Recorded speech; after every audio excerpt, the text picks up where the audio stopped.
A história da colonização do Vale do Itabapuana se inicia em 1822, com a chegada de 3 desbravadores mineiros, um vindo de Barbacena e 2 de São João do Nepomuceno, o alferes Francisco da Silva Pinto, e os irmãos, seus cunhados, o guarda-mor Fernando Antônio Dutra, que era casado com Teodora Maria de Assumpção, e o coronel José Dutra Nicásio, este casado com Antônio Maria da Assumpção, ambas irmãs do alferes Francisco da Silva Pinto.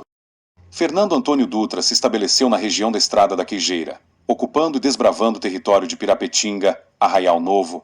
Francisco da Silva Pinto rumou para a região do Alto Rosal, ocupando e desbravando o território onde hoje se localiza as regiões de Volta Grande, Serra do Bálsamo, Piedade, Santa Fé, Monte Azul, Água Limpa, Santa Rita da Prata de Varriçai e Santa Clara de Porciúncula. Por sua vez, o coronel José Dutra Nicásio atravessou o rio Itabapuana para desbravar as terras que hoje compreendem os municípios de São José do Calçado e Bom Jesus do Norte, Estado do Espírito Santo.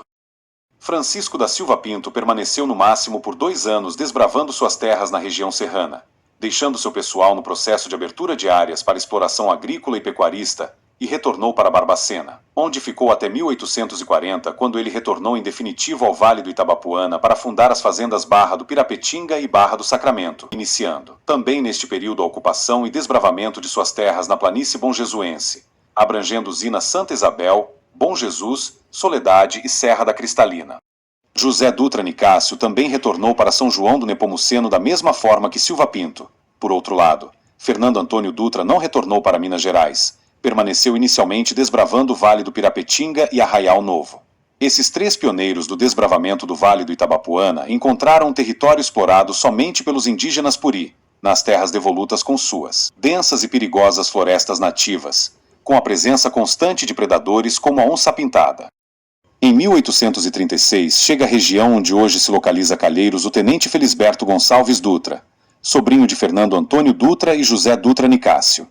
Felisberto Dutra adquiriu parte das terras de seu tio Fernando ou de Francisco da Silva Pinto, e em 1840 ele fundou o arraial de Santo Antônio do Rio Preto. Neste primeiro momento da história, em tese, a constituição do patrimônio de Santo Antônio seria para criar uma demarcação referencial do território que estava sendo desbravado, ao passo que as margens do rio Itabapuana já eram utilizadas como rota de diversas comitivas tropeiras que passavam e seguiam para diversos destinos. O tenente Felisberto Gonçalves Dutra constituiu o patrimônio de Santo Antônio do Rio Preto, mas não participou da formação e povoamento do vilarejo. Ele permaneceu nessas terras por aproximadamente 20 anos explorando o extrativismo de madeiras nobres, e posteriormente se mudando para São José do Calçado.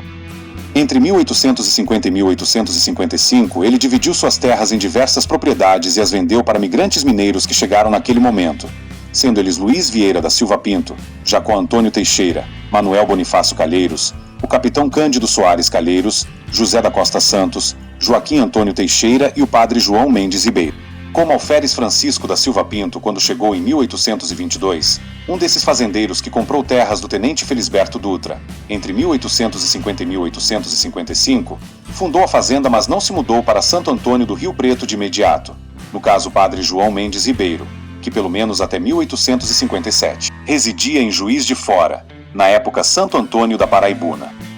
Do início do desbravamento em 1822 até 1862, Bom Jesus, Santo Antônio e toda a região noroeste fluminense pertenciam ao aldeamento jesuíta de Santo Antônio de Guarulhos, distrito de Campos dos Goitacazes. A constituição e povoamento do arraial de Santo Antônio do Rio Preto teve como grande protagonista o capitão Cândido Soares Calheiros, possivelmente sendo ele quem ergueu a primeira capela em devoção a Santo Antônio entre 1850 e 1855, e tendo vigário, e também fazendeiro, João Mendes Ribeiro como capelão a partir de 1858.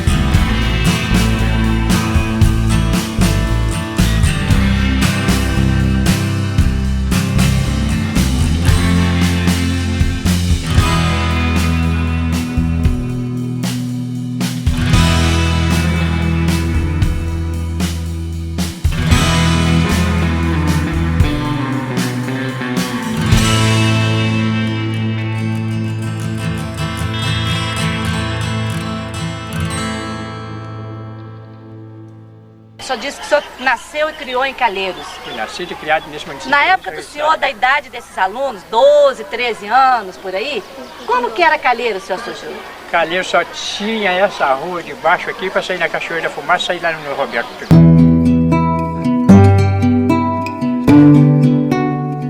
O ponto inicial de urbanização do povoado se deu na rua de baixo paralela ao rio Itabapuana, iniciando na Rua do Rosário, onde ficava a árvore criminosa, até nas proximidades da Praça do Monumento, em homenagem ao padre João Mendes Ribeiro. Temos uma foto de 1910 que retrata o mesmo cenário da fundação de Santo Antônio, com a capela no lado direito da foto e com algumas casas em seu entorno. Possivelmente este local fica hoje onde está o posto de saúde e a Rua Fé, Esperança e Caridade, ou a Rua do Porto das Canoas. Há indícios históricos que o povoado de Santo Antônio era um ponto de parada de tropeiros e mercadores de outras regiões, que ali negociavam mercadorias inexistentes na freguesia, como tecidos, utensílios para o lar, ferramentas, armas e até escravizados, em troca de alimento para os animais, tendo o padre João Mendes Ribeiro como um dos negociantes e algumas fazendas que produziam milho em considerável escala. Em 14 de novembro de 1862, o governo provincial do Rio de Janeiro decretou a elevação do arraial do Senhor Bom Jesus à freguesia do Senhor Bom Jesus do Itabapuana, deixando de ser região vinculada ao aldeamento jesuíta de Santo Antônio de Guarulhos e passando a ser distrito da Vila de Campos dos Goitacazes. A freguesia do Senhor Bom Jesus consistia no território, envolvendo os arraiais de Bom Jesus, Arrozal de Santana, Ribeirão Pirapetinga, Santo Antônio do Rio Preto Liberdade. No mesmo dia 14 de novembro de 1862, o Bispado do Rio de Janeiro decretou a elevação do curato da Capela do Senhor Bom Jesus para a paróquia do Senhor Bom Jesus do Itabapuana, tendo vinculadas as capelas de Santo Antônio do Rio Preto e São Sebastião de Varriçai, sendo neste momento vigário titular o padre João Rodrigues da Cunha.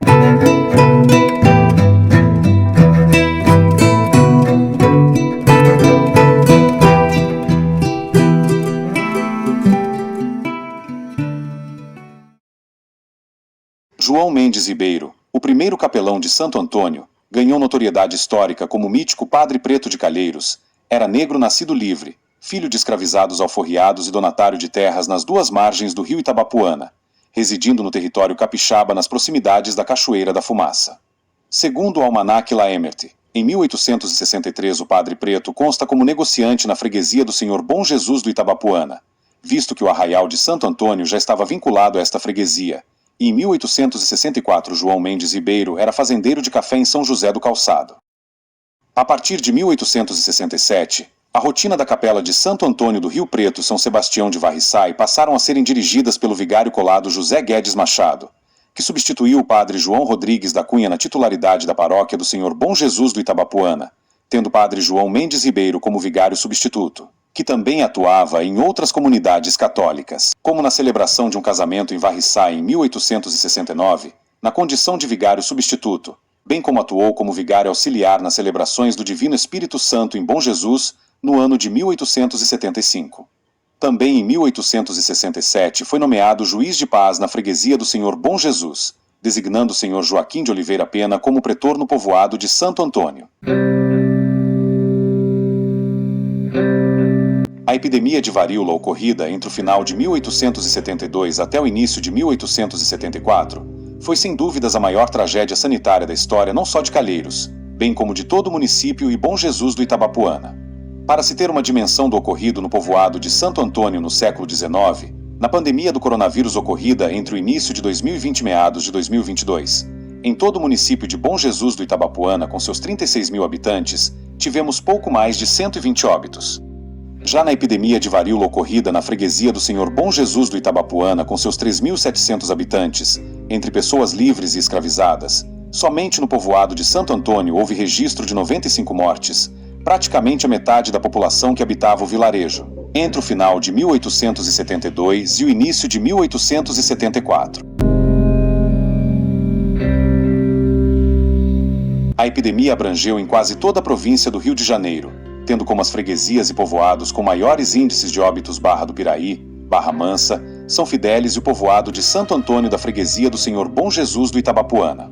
O cenário retratado pelas reportagens de jornais como Monitor Campista e Diário do Rio de Janeiro relatam a profunda crise social vivida em Santo Antônio, cuja população sofria com a varíola, a falta de assistência social e de saúde, a fome e a miséria, detalhando ainda que os fazendeiros providenciaram capangas armados nas cancelas das propriedades, para não permitir a entrada dos aflitos do povoado de Santo Antônio que buscavam ajuda, e em muitos casos os infectados e famintos morriam nas estradas, como relata um caso em que Antônio Teixeira de Siqueira foi chamado para sepultar um cadáver em estado de decomposição na estrada.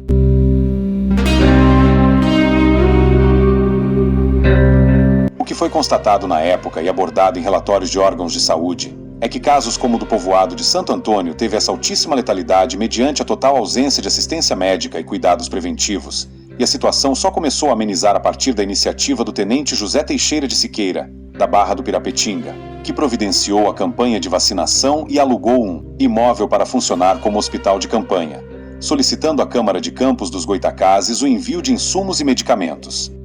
Junto com o tenente José Teixeira na empreitada contra a varíola, no povoado de Santo Antônio, estiveram o médico de Campos dos Goitacazes, Dr. Vieira de Matos, e o vigário da paróquia do Senhor Bom Jesus, Padre José Guedes Machado.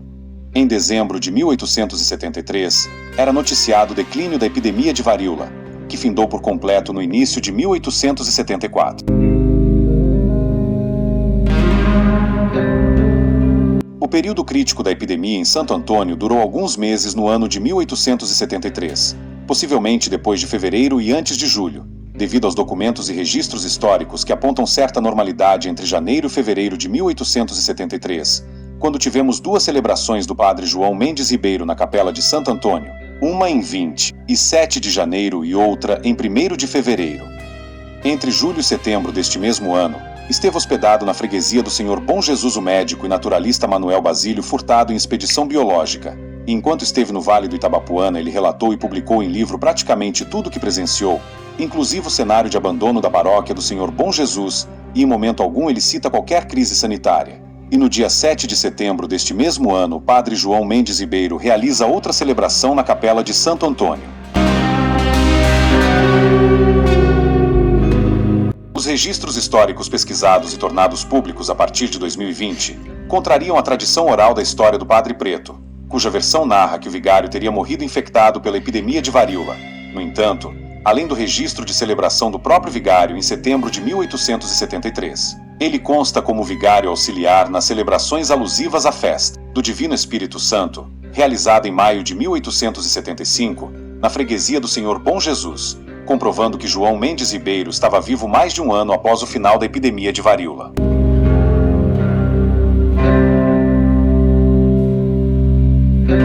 O Padre João Mendes Ribeiro é, sem dúvidas, o personagem detentor dos mais intrigantes mistérios da história do município de Bom Jesus do Itabapuana, que deixam até hoje algumas perguntas sem respostas. Sobre o que de fato ocorreu na Cachoeira da Fumaça quando ele sofreu o atentado em sua canoa sem os remos em direção à queda fatal?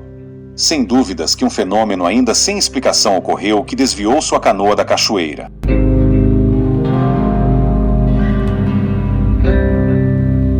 Sabemos que João Mendes Ribeiro nasceu em 20 de julho de 1821, mas não é sabido o dia de seu falecimento, bem como não sabemos a causa de sua morte.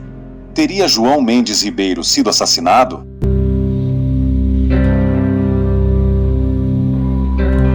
Alexandre Bretel foi um médico francês que se casou com a filha de Joaquim de Lanes Dantas Brandão, irmão de José de Lanes, e que juntos desbravaram Varriçai, Porciúncula, Natividade e Itaperuna. E este francês escrevia cartas para um tio em Paris, narrando com riqueza de detalhes sobre a vida nas florestas do noroeste fluminense, e entre os aspectos que ele destaca é a violência vivida na região, com constantes conflitos entre escravizados e fazendeiros.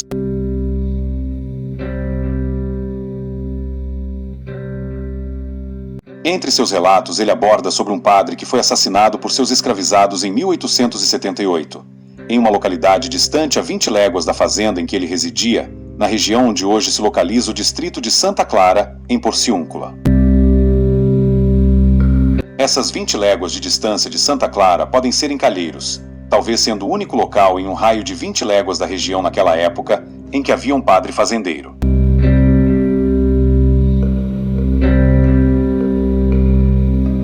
O hipotético assassinato do Padre Preto de Calheiros pode ter tido como motivação as suas terras, pois se tratava de um fazendeiro sem família e, por consequência, sem herdeiros, que seria alvo indiscutível da cobiça de exploradores fora da lei, podendo ter aliciados escravizados em eliminar o padre e darem a eles uma recompensa junto com a libertação em troca das terras, pois até hoje não se tem registro sobre qual destino essas propriedades pertencentes a João Mendes Ribeiro tiveram.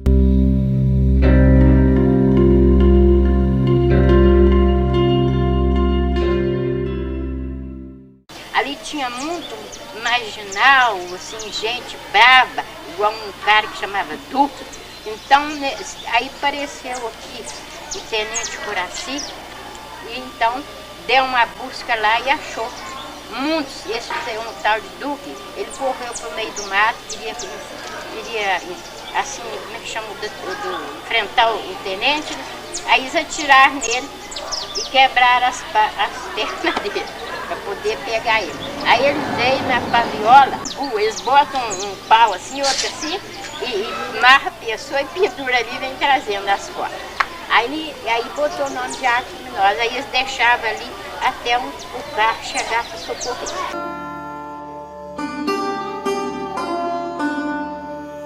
Conforme abordado nas memórias de Alexandre Bretel, a região noroeste fluminense era extremamente violenta, efetivamente terra sem lei. E em Santo Antônio também existem histórias relacionadas à violência, inclusive com o patrimônio da memória cultural de Calheiros que compõe o enredo de seu hino, que é a lendária Árvore Criminosa, com versões sobre sua denominação relacionada à criminalidade da época. Uma versão relata que os assaltantes se escondiam em uma cavidade em seu tronco para saquear comitivas de tropeiros, e a outra consta que um dos troncos horizontais da árvore era utilizado para enforcar os criminosos rendidos pelos capangas dos fazendeiros.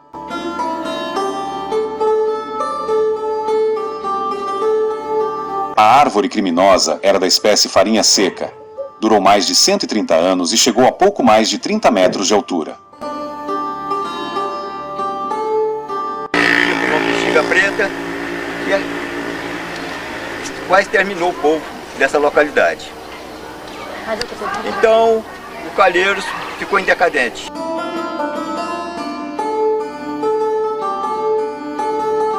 Após a epidemia de varíola, o povoado de Santo Antônio sofreu com um profundo declínio econômico e social, com diversos fazendeiros e negociantes indo embora para São José do Calçado e para Bom Jesus, mediante a tragédia sanitária ocorrida, e com o mito da maldição do local cada vez mais difundido.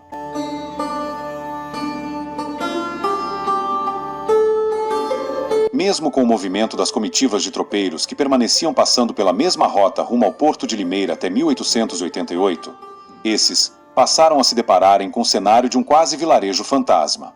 Por outro lado, com a consolidação da rota logística das comitivas tropeiras levando café ao Porto de Limeira do Itabapuana, em 1879 a administração da freguesia do Senhor Bom Jesus instituiu um distrito policial sediado no vilarejo de Santo Antônio.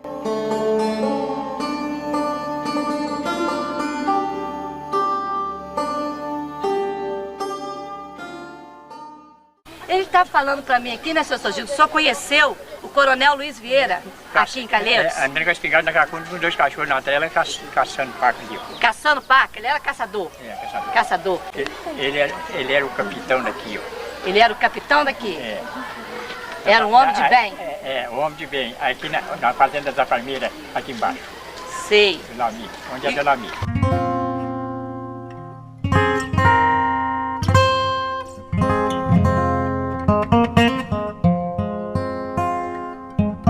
Em 1884, chega em Santo Antônio, vindo de Queluz de Minas Gerais, hoje conselheiro Lafayette, o coronel Luiz Vieira de Rezende, junto com 2 irmãos, Pedro e Antônio, que rumaram para o Espírito Santo. Pedro Vieira construiu carreira política em São José do Calçado, sendo vereador e prefeito na virada dos séculos 19 e 20. E Antônio Vieira teve notável trajetória política na capital capixaba, sendo eleito deputado estadual. Como os 2 irmãos, Luiz Vieira de Rezende também teve notável vida pública, tendo ele um neto e um sobrinho-neto que se elegeram governadores do estado do Espírito Santo, Cristiano Dias Lopes e Eurico Rezende.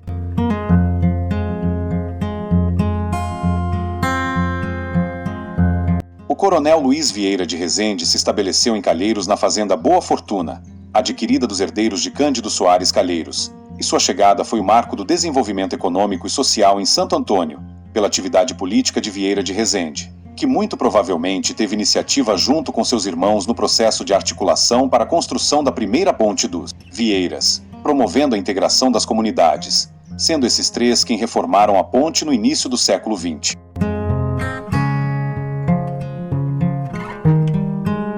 O cenário de desolação vivido pelos moradores de Santo Antônio desde 1874 devido à epidemia de varíola começou a mudar, seja pelo arrojo empreendedor do Coronel Vieira de Rezende na fazenda Boa Fortuna, gerando novas e muitas frentes de trabalho, ou na sua benemerência no auxílio dos mais necessitados que não tinham condições ou oportunidade de emprego. Luiz Vieira de Rezende teve papel relevante no movimento republicano do Noroeste Fluminense, sob liderança de Nilo Peçanha, que posteriormente assumiu a presidência da República. Em abril de 1888, Luiz Vieira de Rezende participou da inauguração do Centro Republicano em Laje do Muriaé, com a presença de Nilo Peçanha, e no decorrer do evento a Guarda Imperial de Campos dos Goitacazes investiu na repressão violenta contra os republicanos, ferindo Nilo Peçanha, que foi socorrido e levado de Laje do Muriaé para Santo Antônio, na fazenda Boa Fortuna, onde ficou por alguns dias refugiado das forças militares do governo imperial que empreenderam buscas entre Calheiros e Rosal na tentativa de prender Nilo Peçanha.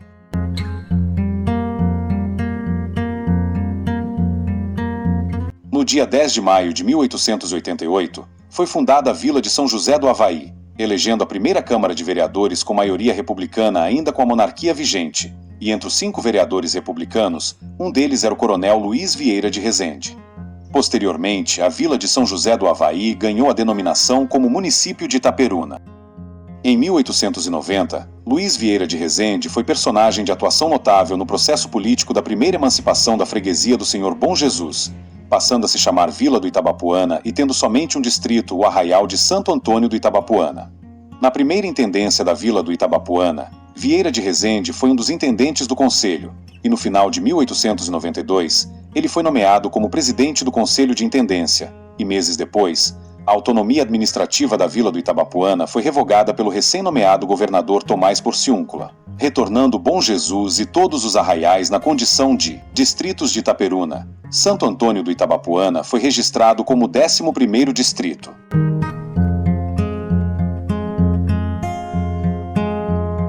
A partir de 1896, começaram a chegar as primeiras famílias de imigrantes italianos, parte vindo do Rio de Janeiro e chegando em Varriçai, e outra parte vindo de Vitória, Espírito Santo, e desembarcando na região no porto de Limeira do Itabapuana. Com essas famílias prosperando como meeiros nas lavouras de café, a partir do início do século XX eles começaram a adquirir propriedades nas vizinhanças de Varriçai, vindo pelo Arraial Novo, Serra do Cachoeirão, com muitas dessas famílias se estabelecendo em diversas pequenas propriedades no entorno de Santo Antônio do Itabapuana. Famílias como Bartolazzi, Giacomini, Sgró, Saluto, Degli Esposti, Capácia, De Simone, Fitarone, Neri, Ridolfi, entre outras, foram protagonistas na reconstrução do povoado de Santo Antônio do Itabapuana do século XX, que mais adiante adotou o nome de Santo Antônio de Calheiros, em homenagem ao capitão Cândido Soares Calheiros. Em 1916, os irmãos Lino e Edmundo Xavier fundaram a Capela de Nossa Senhora Aparecida, na região onde se localiza o Santuário de Aparecidinha de Calheiros. A história desta capela se notabiliza pelo pitoresco personagem encarnado em Lino Nunes Xavier, farmacêutico prático e devoto fervoroso de Nossa Senhora Aparecida. Ele tinha personalidade forte e hábitos totalmente heterodoxos para a liturgia católica, contrariando profundamente Padre Melo quando este realizava celebrações e missas na capela. O desentendimento com Lino Xavier chegou a tal ponto que Padre Melo desistiu de atender a comunidade da capela, e foi o próprio Lino que passou a realizar celebrações e ladainhas, se paramentando como se fosse um padre de fato, mesmo sendo apenas um farmacêutico prático. Com toda essa controvérsia, as bases da devoção a Nossa Senhora Aparecida pela família Xavier se consolidou a tal ponto, que hoje essa devoção promove um dos maiores eventos católicos do estado do Rio de Janeiro.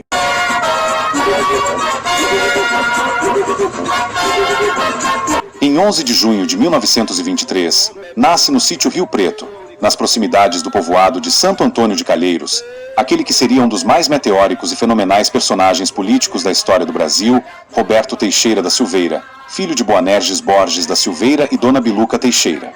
Entre os 23 anos, em 1947, e 34 anos, em 1958, se elegeu deputado estadual 2 vezes, vice-governador, tendo mais votos que o governador eleito e finalmente eleito governador. Roberto Silveira faleceu tragicamente na metade de seu mandato no governo do estado do Rio de Janeiro, em fevereiro de 1961, e até hoje, nenhum governador que tenha ficado no poder por mais de 4 anos não fez metade do que Roberto realizou em 2 anos. Em 1923, a antiga capela de Santo Antônio desabou e por aproximadamente 18 anos o povoado ficou sem uma capela em devoção a Santo Antônio, alimentando e reforçando a atmosfera de que o povoado permanecia preso sob alguma maldição. É possível que esses 18 anos sem a capela de Santo Antônio no povoado tenha levado os fiéis a frequentar a capela de Nossa Senhora Aparecida, haja visto que até o início do século XXI não existia nenhum distrito ou vilarejo em todo o território de Bom Jesus do Itabapuana com dupla devoção, no caso de Calheiros por Santo Antônio e Nossa Senhora Aparecida, e esta segunda contava com atendimento de Padre Melo. Visto que não há registros públicos do vigário português atuando na capela de Santo Antônio, como temos em Carabuçu e Barra do Pirapetinga nas capelas construídas por ele, assim como registros públicos de celebrações dele em Rosal e Pirapetinga. Porque Padre Melo permitiu que Calheiros ficasse sem a capela de seu padroeiro por 18 anos. Quem construiu a nova capela de Santo Antônio, em 1940, foi o casal José Nunes de Carvalho e Antônia Teixeira de Carvalho, que foi a primeira versão da atual capela de Santo Antônio, na atual localização, e que foi reformada e ampliada em 1962 pelo Monsenhor Francisco Apoliano. Calheiro começou a renascer em 50. Veio a família Bartolásio, por aqui, o senhor Luiz Bartolásio, e começou a renascer o Calheiro hoje está no ponto que está. Então o Calheiros vem, de 50 para cá, o Calheiro vem. Inclusive, existiu uma festa aqui que a banda de música veio e tocou. Foi daquele dia para cá que o Calheiro começou a renascer. E está no ponto que está aí hoje. A partir de 1940, temos novos personagens que chegaram e se destacaram na reconstrução de Santo Antônio de Calheiros, como o casal José e Antônia de Carvalho, a parteira e rezadeira da comunidade, a tia Fé, que é homenageada na Rua Fé, Esperança e Caridade, além de figuras proeminentes como Severino Pereira, Luiz Bartolazzi, Humberto Bartolazzi, José Custódio, entre outros. A década de 1940 é o marco histórico da retomada, ou renascimento, do distrito de Calheiros. Com a chegada desses personagens, os reflexos no desenvolvimento econômico fluíram com estabelecimentos comerciais, serraria, a melhora na estrutura viária da região com a emancipação de Bom Jesus do Itabapuana a partir de 1939, quando Zezé Borges abriu a Estrada de Cima entre Rosal, Calheiros e Barra do Pirapetinga, no trajeto em que hoje passa a rodovia RJ 230, o que influenciou no crescimento urbano de Calheiros no entorno do local da atual Capela de Santo Antônio, formatando o distrito como ele é hoje em seu contexto urbanístico.